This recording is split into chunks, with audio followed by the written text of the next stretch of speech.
We don't like each other, right? Chandler thought you should know between 3 and 6 months if you'll marry someone. Do not quote me on that now. I'm going to repeat that. Do I want to stay in Fort Worth? Do I want to move to New York? Stop taking yourself so seriously. No, I just had the thought. I'm like, I want to marry this woman. Okay. Chandler. Cheers. Chandler just purchased these yesterday. How do we feel They're about a these? lot lighter than you would think they are. Yeah, they're just made out of plastic. Let's be real. Yeah. Can I show them what it looks like? On the inside? Yeah. Yeah, sure. Wow.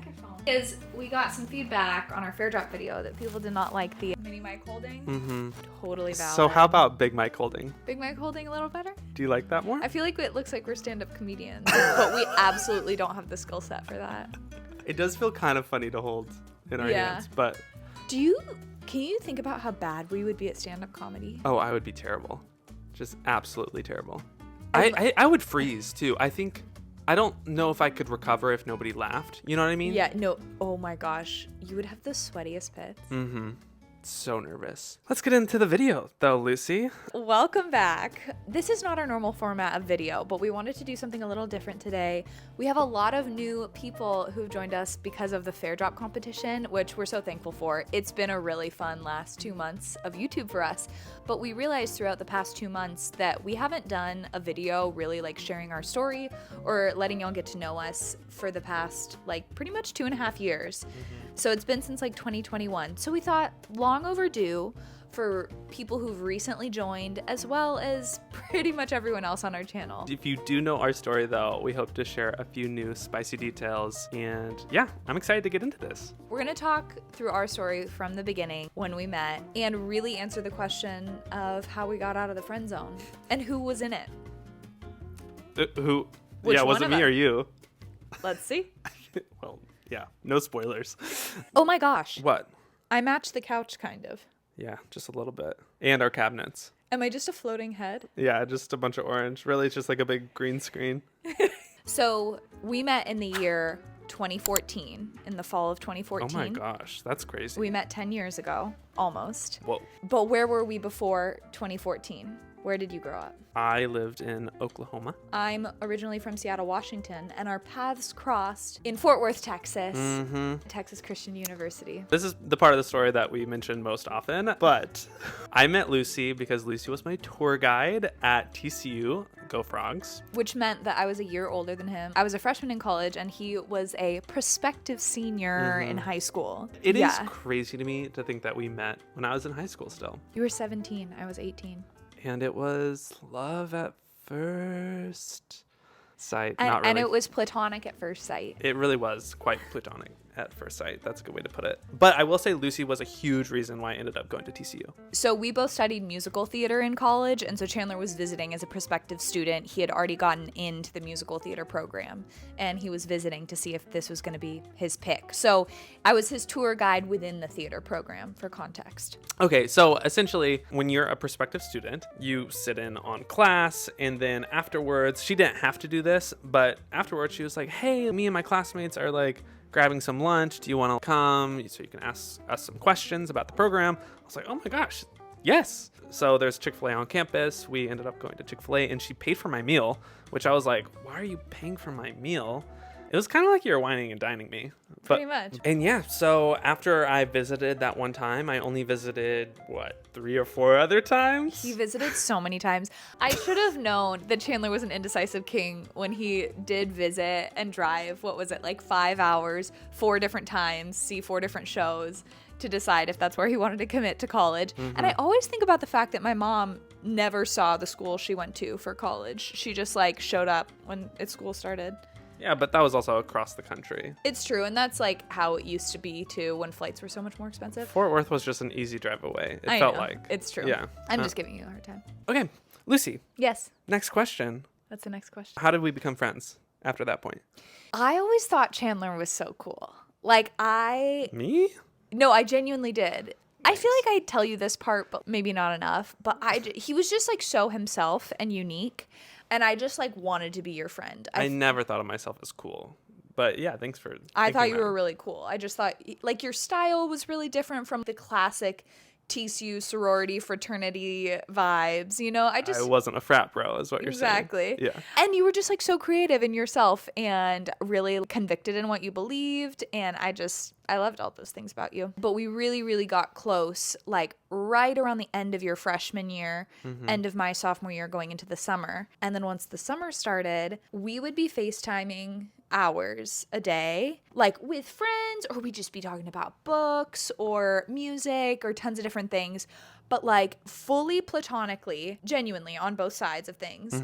However, like I could not get enough of talking to you. Oh, I felt that exact same way. And So sweet. yeah, it is cute in hindsight. I think our story is funny because we were so oblivious at the start of what our feelings were towards each other. But we did have some clarifying conversations, actually, when we were friends about, like, we don't like each other, right? When like, we got back to school that fall, and we were like pretty close friends, some of our mutual friends in our friend group were like, you guys, like, it's totally fine that you're really close friends, but you've like checked, like the other person doesn't like you, right? You're not like leading the other person on. Yeah, totally. Because I would not recommend what we did. Yeah, talking as much as we did. I mean, we also immature. we're in a ton of classes together too, so we would study together every day. Pretty much like every activity we were involved in, extracurricular, ministries, things like that. We were always together. We were always put on like the same show assignments as well for the theater department. Yeah, so we were spending a lot of time with each other, but yeah, that's why we had those like check-in moments, because some of our friends were bringing that up to us, and we probably had two like actual serious sit-down conversations where it's like, we don't like each other, right? You don't like me, right? Yeah. We're feeling the same way. And it was always, feelings were mutual. We just really enjoyed being around one another. And then, I may cut this part out. Yeah, we ended up saying we are like F.W.Bs. Which is, means. you know, typically it's friends with benefits. But we were friends with boundaries, which is probably the most like cringy Christian thing that we could possibly say. But it was funny. It was just meant to be a joke. We would always joke about the fact that like we didn't like each other, and our friends like knew this too, but we just hung out all the time, but we didn't like each other, and so we were friends with boundaries. And I think it made our friends laugh, but also uncomfortable. It was, you know, it was towing the line. Yeah. So yes, summer after my sophomore year, after Lucy's junior year, we ended up doing the same exact thing. We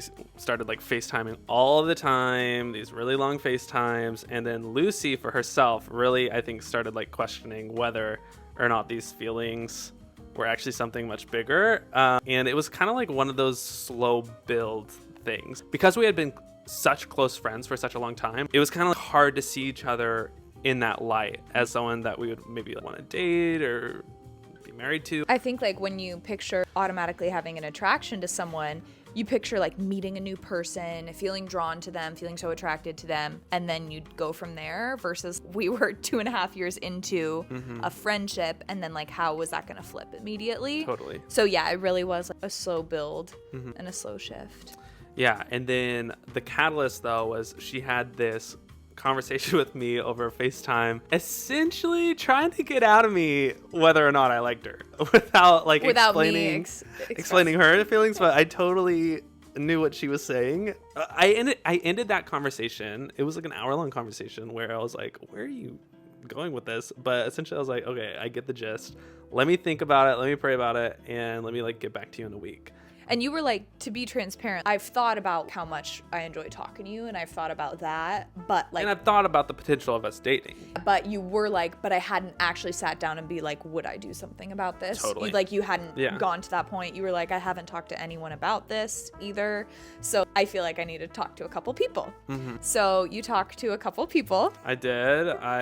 My brother being one of them. I'm happy to out him. But both of these people were like, heck no, like... A terrible idea. Why would you date Lucy? She's your best friend. They were very conflict avoidant for Chandler's sake. They did not want him to get into it. Yeah. Don't ruin the friendship. But essentially, I think that's exactly what I needed to hear. I like needed to hear people tell me like, no, don't do it. And it solidified for me for some reason. Oh no, this is actually what I want. Hearing someone be like, the pushback. Don't. Yeah, the pushback was almost like encouraging in a way. So. Although it maybe wasn't what you want to hear maybe in that situation, like it ended up being a really good thing, because after that, a week later, I contacted Lou again. I was like, hey, I definitely want to at least give this thing a shot. Let's go on some dates. And this is all over the phone in the summer too. Let's go on some dates once I get back to school.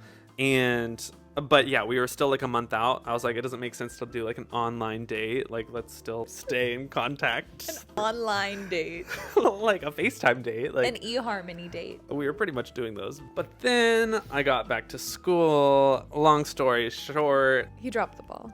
Yeah, He dribbled the ball. No, I just was like, I'm so slow. Like my personality, I'm just I take things one thing at a time. And it was probably like 3 weeks into school, and Lucy like approached me and was like, hey, what's up? You said you were gonna take me out on a date. I pretty much was like, if you changed your mind, that's fine. Can you just let me know? Because now I feel kind of creepy. Yeah. And I just was not doing a good job communicating with Lucy about like where I was at. I totally had the intentions of taking out Lucy, but I was like, honestly, let's just get back into like our good like friendship vibe first. I'm the type of person that always like waits for the perfect moment for things. Yeah. And I was waiting for that perfect moment, and it just never happened. And then Lucy, on this walk, because I feel like we hadn't even had that much alone time yet. No, we hadn't really had any. And so I tell Lucy, let's go out on this walk, and Lucy's like a little giddy about the walk. Oh, I'm like, he's taking me on a walk because he invited me. He's like, can we go on a long walk? I was like, yes. I was just like wanting to connect, and then we get to the last loop of the walk, and I was like, let's take another loop. And he was like, okay. I was like, okay. I was like, and then I feel like that happened again. I was like, okay, are you like done with the walk? And you're like, no, like let's keep walking. And then Lucy essentially, it was a bit of an emotional conversation, but we talked about, okay, let's go on our first date. You essentially asked me, right? Well, Am I remembering that right? No, I didn't ask you. I just said, if you changed your mind, let me know, is what I said. And you were like, oh, no, I was planning on doing it, but I didn't want it done in this way. And that was pretty much the conversation. I was like, will you go out on a date with me? And I was like, yeah, but then we were both sad because that's not how we pictured it happening. Sad. I was like, this was like an upsetting way to ask Lucy out on her first date. So the next day, I ended up writing this. Well, I made it out of watercolor. You did a watercolor painting. Yeah, I was trying to put some intentional. I love it. I still have it. Aspects into it. You do? Yeah. Oh my gosh. I think it's. Wait, that's funny. Yeah, but I made this cute little card. I was like, will you go out on a date with me? Let's pretend like this was the first time I was asking, and it had like a time and it was for the next day. Wow, it was? Yeah. Yeah. Okay, Lucy, next question. Mm-hmm. Did we ever break up? Almost is the answer to that. Culprit over there, do you want to?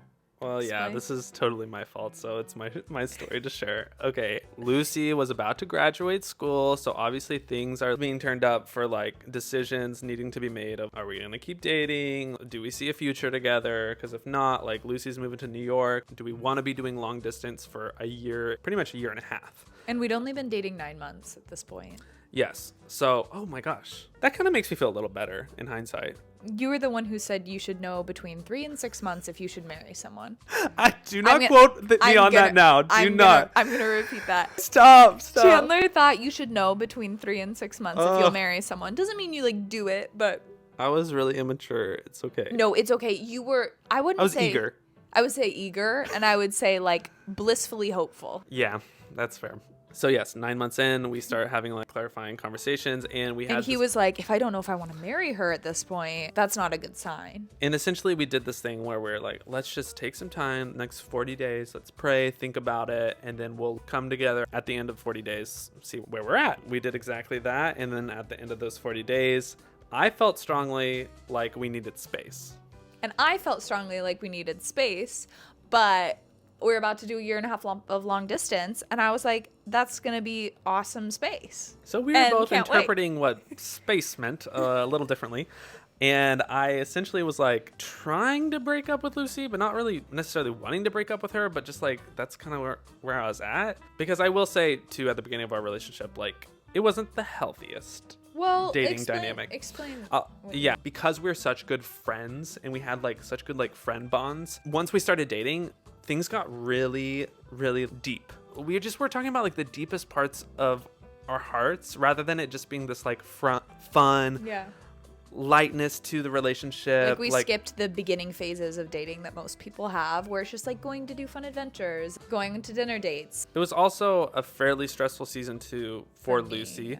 Because she was also trying to decide, like, do I want to stay in Fort Worth? Do I want to move to New York? There were just like so many big life questions happening all at once. And so I just think stress really did get to the best of us. And that's what I mean by it being not in our healthiest moment, I would say. It was just a little too intense. I think because of that, that's why we needed some space. And we had this conversation at the park. We're picnicking. I'm kind of loosely breaking up with Lucy. I thought we were going to have like a next level of our relationship conversation. Also just trying to have like this debrief about this 40 days. It was not the best way to handle it by any means. And essentially we end that conversation with Lucy knowing that I was like trying to break up with her.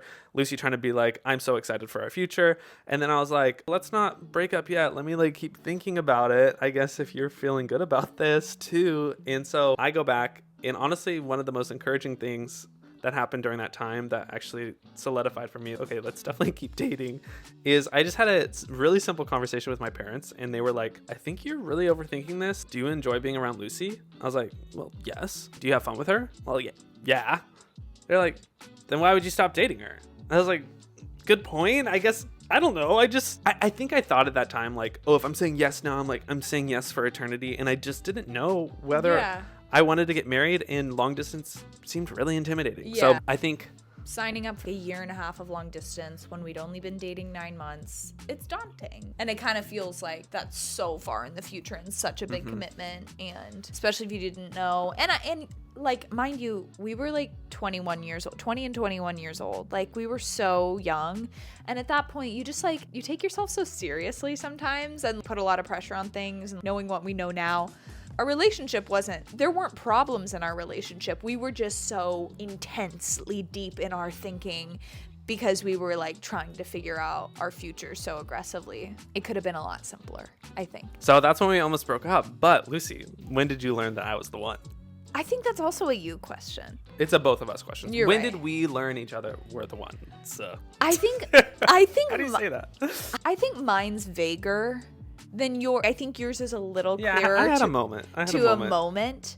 I think for me, so we start long distance, and 6 months in, Chandler's visiting me in New York. 6 months into long distance, and it's his first time there, and it's so funny, but it was like the first time we'd ever just explored and done fun things. And that week that I'm talking about when Chandler visited New York, I feel like was your moment. That was definitely my moment. We had a little moment here in a little cocktail bar called Little Branch, and we started talking about like our dreams for the future, and I fell in love with Lucy. I would say that was the moment. I don't know if I'm just like over romanticizing that, but I do feel like I just had the thought, I'm like, I want to marry this woman. This is like the person I want to spend the rest of my life with. And I do think a lot of that was just like, wow, the power of just having fun. We needed a little bit more fun in our lives. Yeah. That's our testimony, folks. Yeah. Our testimony is like, stop taking yourself so seriously. No, for sure. Just like have fun. Yeah, so after that moment, that was like a year and a few months into dating then, right? Like a year and a half into dating. And after that point, I feel like we were just like on a pretty similar page. After that moment, a couple months go by, I end up like telling Lucy, like communicating with her, like, hey, I definitely want to get married. I don't know when engagement's going to be. I still had the rest of my senior year to finish off. I was like, it probably won't be until after that. That was like our basic timeline, but pretty much like, hey, I'm committed. Are you with me? It might be in like a year and a half or 2 years, but I just want you to know that I'm like committed to you. Then I had to decide whether I wanted to actually move to New York post-grad, because Lucy was out in New York, and that seemed like a pretty obvious thing for me. Like, it wasn't too hard to decide that. Like, I always wanted to move to LA, and there's still like a little bit of a dream in my heart for that city. But I don't know, it just seemed like, okay, if we're gonna get married, if we're taking this seriously, it makes sense for me to move to New York. And I know we had some conversations of like you potentially moving with me out to LA, but it just didn't make sense for you to do that. And I ended up moving out here to New York. In total, I was here for 7 months, and I'd say like the last 2 months I was here, I was like actually starting to make some plans, make some moves for an engagement. I had contacted her parents about, well, I asked your dad. Yeah. It was just over FaceTime. I couldn't do it in person. And then asked your mom as well when she came and visited New York. But then that little thing called the Big C happened. The Big C happened. Only 7 months into you living here. The ye little pandemic, which definitely put a wrench in some of our plans. We ended up moving out to Oklahoma with my parents. Thinking for like obviously 2 weeks, maybe a month. Yeah. We've shared our engagement story a little bit. We'll link the video in the description if you want to hear more exactly. The whole story, yeah. The whole story of how that went down. But essentially we ended up getting engaged in May of 2020 in Tulsa. And it wasn't the plan, but it was so special. I really didn't care. I just wanted to marry Chandler so badly. Then at that point, we were deciding, like, should we move back to New York? Like, all of our stuff was still in New York. And now we're, like, making decisions as a duo. And we were probably, like, 4 months into the pandemic at that point when we were deciding whether we should move or not. And things just weren't looking good. And we're like, I think we should, like, move out to California. Maybe this is our chance to dip our toe into TV film world. And that will for sure open up before Broadway opens up. And so that's where our heads were at. We felt like we had the green light from the Lord to just do it. And so we packed up all of our stuff. For, like, his apartment lease was up. I think your apartment lease still had a couple more months to go. Mine was month to month. And so we packed everything up in a U-Box, made it out to California. His family has another place out in California. So they had, like, just gotten that place. Yeah. It's just like this little apartment. So I was staying with his cousin in one room. He was staying in the other. His family was occasionally there. It was a cramped little 2-bedroom place for a while, but it was good. It was great. Lucy was definitely a trooper to be living with my parents and then my family. Like, I love your family. No, I know you love my family, and you honestly have, like, very little to no complaints about that time. It's just, it's brave. You were just living with my family. Yeah. That's not always the most ideal thing, but we really made it work. Great. And then once we moved out to California, we only had how many months until we got married? Like 4 months, 4 or 5 months till we got married. Yes. And this is when the chaos of wedding planning ensues. Do you want to bring people in? We had invited 320 people to our wedding, and everything was looking good going into the fall. Things were getting better. We attended a wedding. Everything was okay. We were like, oh my gosh, like by January 2021, it'll be totally fine. Surely it'll be better, right? Yeah. It was not, obviously. And so we ended up going from a 320 person invitation wedding to only having 15 people, just our immediate families coming out to California. And we always talk about if we could have redone it, we would have just planned that from the get-go. Had we known, obviously, we would have done differently. But it was a beautiful day. It was amazing. And we'll also link below our video our wedding day story and like how all that happened. So if you're interested in more details on that, you can see that. But yeah, we ended up getting married in January 2021 and moved into our own little place with incredibly low rent. Oh my gosh, we were paying $1,700. We do have an apartment tour. I can link that as well, of this little place in Newport Beach, California. It was unreal. We had a pool and a gym, just everything we needed. We could walk to our farmer's market. $1,700. And then when we moved out, literally a year later, it was back up to $3,900, but that just shows. So expensive. Expensive. And then we got to live our first year of marriage out in California, which honestly felt like such a dream. It was such vacation vibes. Yeah. It felt like we were on our honeymoon for literally a year and a half, and we romanticized that time so much. Yeah, we both got remote full-time jobs. I'm still working one of them, but it was just so... It was so nice at the time. Such a nice time. Just like there really wasn't anything going on for theater either. So there was a break. Like our lives were just so much simpler then, and we do romanticize that all the time. But I feel like about 9 months into us getting married, we were like aching for New York again. And I think we'd always said we want to move back at some point, but we didn't know if that's going to be like 20 years down the road. I was thinking like maybe like after we have kids, or not, like once our kids are like out of the house. That's literally what I was thinking. I was like way down the road, like retirement age. Like maybe we'll move back to New York. Yeah, so it ended up happening a lot sooner. Things were opening up. Lucy really had not a literal crisis, but like just thinking like, I want to be doing theater. There's no opportunity here in California. Yeah. There's opportunity for TV film, but that was like not really our interest. Like we were having to come to terms with, okay, the place where we live right now, although it's nice and we love it, like it really is not suited for the industries we want to be in. And that was a big part of it. And we just, again, prayed about it. Felt like we got permission to move back, even though it had only been technically like 2 years since we left. Yeah, 2 years, which, you know, a lot of money spent on both of those moves. But regardless, we were happy to be back in New York. We love New York. And this is where we are now. And this is where I feel like, God willing, we will be planted for a long time. That's the hope. That's the dream. Who knows? We love California too. There's a world where we could move back. But yeah, I think we'll be in New York for a very long time. Yeah. Yeah. And that's our story. And that's our story. Ooh. That was a doozy. We really went through everything there. I know. Oh my gosh. It's kind of fun to recount. It is fun to think about our story. I agree. I keep having burps. All right. Okay. Let us know if you enjoyed this format of video. Yeah. How'd you feel about this? Little sit down chats. How did you feel about this? Good. Yeah, it was fun. This was fun. Easy. And if you haven't already, please like this video with that thumbs up and subscribe if you haven't already. It really helps support our channel and what we do here on the Lu&Chan channel. Yeah. And if there was any questions that you feel like didn't get answered in this that you would like to know, comment down below. We would love to answer them. Yeah, it'd be fun to do another one of these. All right. Okay, we will see y'all Till next time. in the next one. Bye.